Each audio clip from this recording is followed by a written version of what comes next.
Like and follow for more. Uses this technique, or had used this technique when he was a new comic, to become one of the greatest and wealthiest comedians, probably the wealthiest comedian that's ever walked the face of the earth. And what I actually call I call it the law of 100. It's very, very simple. So here's what you need to do, okay? You need to think to yourself, what is the one thing, what is the one habit that I need to build in myself that would change my life the most? And so what we like to call these is keystone habits. A keystone habit, so if you go back and look at what a keystone was in the ancient Roman times, a keystone was the stone that was at the very center of an arch.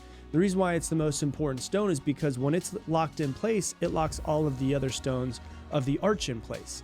And what it means is that that one stone affects all of the other stones. And so when you're thinking about the one habit that you want to do, the reason why it's called a keystone habit is because that one habit affects many other areas of your life. It's very simple though. Is like, let's say for instance, you decide, the thing that would make the biggest difference in my life is that if I woke up early. Now, waking up early, one day, like most people, I say, I'm going to wake up and have a morning routine. And so I'm going to wake up at 5 a.m. and I'm going to meditate and I'm going to read and I'm going to go for a run and I'm going to work out and I'm going to do yoga and I'm going to do this and this and this. And they have like 17 things they need to do.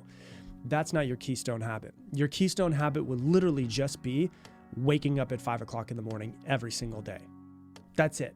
Because when you wake up one morning, you might decide, you know what? I feel like reading today. And you just read a little bit.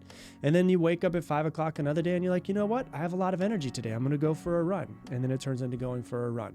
And then it might be meditating one day and it might be something else another day.